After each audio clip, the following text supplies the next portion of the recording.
ನಮಸ್ತೆ. ಇವತ್ತು ನಾನು ನಿಮ್ಮ ಜೊತೆ ಒಂದು ವಿಶೇಷ ಅನುಭವವನ್ನು ಹಂಚ್ಕೋಬೇಕು ಅಂತ ಬಂದಿದ್ದೀನಿ. ನೆಲಮಂಗಲದ ಶ್ರೀನಿವಾಸ ಸಮುದಾಯ ಭವನದಲ್ಲಿ ಯೋಗಲಕ್ಷ್ಮಿ ಸಿಲ್ಕ್ ಕಂಚಿಕೋ ಸೀರೆ ಮೇಳಕ್ಕೆ ನಾನು ಹೋಗಿದ್ದೆ. ನಾನು ಕೂಡ ಯೂಟ್ಯೂಬರ್ನಲ್ಲಿ ಕೆಲಸ ಮಾಡುತ್ತಿರುವುದರಿಂದ ಇಂಥ ಕಾರ್ಯಕ್ರಮಗಳಿಗೆ ನಾನು ವಿಶೇಷವಾಗಿ ಹೋಗ್ತೀನಿ. ನನ್ನ ಜೊತೆ ನಡೆದಂತಹ ವಿಶೇಷತೆಗಳನ್ನು ನಿಮ್ಮೊಂದಿಗೆ ಇಷ್ಟಪಟ್ಟು ಹಂಚ್ಕೋತಾ ಇದ್ದೀನಿ. ಈ ಸೀರೆ ಮೇಳದ ವಿಶೇಷತೆ ಏನು ಗೊತ್ತಾ? ಈ ಸೀರೆಗಳ ಜೊತೆಗೆ ಸೆಲಿಬ್ರಿಟಿಗಳು ಮತ್ತು ಯೂಟ್ಯೂಬರ್ಸ್ ಇನ್ಫ್ಲೂಯೆನ್ಸರ್ಗಳು ಭೇಟಿಯೂ ಸಹ ಇತ್ತು. ಅಲ್ಲಿ ನಟಿ ಯೂಟ್ಯೂಬರ್ ಇನ್ಫ್ಲೂಯೆನ್ಸರ್ ಆಗಿರುವ ಅದಿತಿ ಪ್ರಭುದೇವ ಅವರು ಬಂದಿದ್ದರು. ಅವರನ್ನು ಹತ್ತಿರದಿಂದ ಭೇಟಿ ಮಾಡಿ ನನಗೆ ತುಂಬ ಖುಷಿ ಆಯಿತು.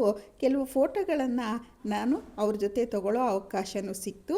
ನಿಜ ಹೇಳಬೇಕಂದ್ರೆ ಅವರು ತುಂಬ ಚೆನ್ನಾಗಿ ನಮ್ಮ ಜೊತೆ ಮಾತನಾಡಿದ್ರು.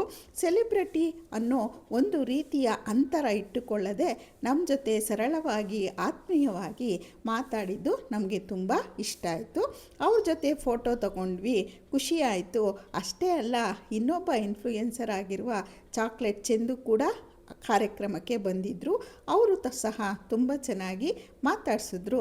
ಇನ್ನು ಸೀರೆ ಮೇಳದ ವಿಷಯಕ್ಕೆ ಬಂದರೆ ಅಲ್ಲಿ ಸಾಕಷ್ಟು ಜನರು ಬಂದಿದ್ದರು. ಮೇಳದ ವಾತಾವರಣವೂ ತುಂಬ ಚೆನ್ನಾಗಿತ್ತು. ಬೇರೆ ಬೇರೆ ರೀತಿಯ ಡಿಸೈನ್ಸ್, ಕಲರ್ ಕಾಂಬಿನೇಷನ್, ಸಾಕಷ್ಟು ವೆರೈಟಿ ಇತ್ತು.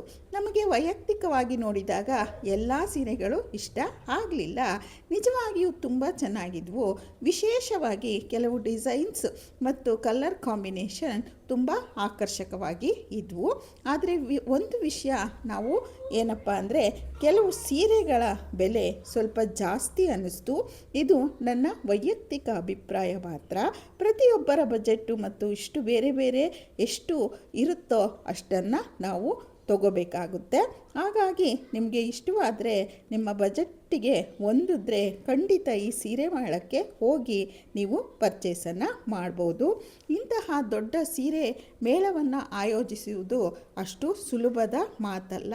ಹಾಲ್ಗೆ ಬಾಡಿಗೆ ಕೊಡಬೇಕು, ಸಿಬ್ಬಂದಿಗಳಿಗೆ, ಸೀರೆಗಳ ವ್ಯವಸ್ಥೆ, ಡೆಕೋರೇಷನ್, ಪ್ರಚಾರ, ಕಾರ್ಯಕ್ರಮದ ಖರ್ಚು, ಸೆಲೆಬ್ರಿಟಿಗಳನ್ನು ಕರೆಸುವುದು, ಇನ್ಫ್ಲೂಯೆನ್ಸರ್ಗಳನ್ನು ಆಹ್ವಾನಿಸುವುದು, ಅವರಿಗೆ ಆತಿಥ್ಯ ನೀಡುವುದು, ಹೀಗೆ ಒಂದಲ್ಲ ಹಲವಾರು ಖರ್ಚುಗಳು ಇರ್ತವೆ. ಅದರ ಜೊತೆಗೆ ಒಂದು ಉದ್ಯಮ ನಡೆಸುವವರು ತಮ್ಮ ಖರ್ಚುಗಳನ್ನು ಸಹ ನೋಡ್ಕೋಬೇಕಾಗುತ್ತೆ, ತಮ್ಮ ಜೀವನೋಪಾಯವನ್ನು ಸಹ ನಡೆಸಬೇಕಾಗುತ್ತೆ. ಹಾಗಾಗಿ ನಮಗೆ ಒಂದು ಸೀರೆ ಬೆಲೆ ಸ್ವಲ್ಪ ಹೆಚ್ಚಾಗಿ ಕಾಣಬಹುದು, ಆದರೆ ಅದರ ಹಿಂದೆ ಇರುವ ಎಲ್ಲ ವ್ಯವಸ್ಥೆ ಮತ್ತು ಖರ್ಚುಗಳನ್ನು ನಾವು ಗಮನಿಸಿದರೆ ಅವರಿಗೆ ಕೆಲವು ಬೆಲೆಗಳನ್ನು ಹಾಗೆ ಇಡಬೇಕಾದ ಪರಿಸ್ಥಿತಿಯೂ ಸಹ ಇರುತ್ತೆ. ಒಟ್ಟಿನಲ್ಲಿ ಹೇಳಬೇಕೆಂದರೆ ಯೋಗಲಕ್ಷ್ಮಿ ಸಿಲ್ಕ್ ಕಂಚಿಕೋ ಸೀರೆ ಮೇಳಕ್ಕೆ ಹೋಗಿದ್ದು ನನಗೆ ಒಂದು ವಿಭಿನ್ನ ಎಕ್ಸ್ಪೀರಿಯನ್ಸ್ ಆಯಿತು.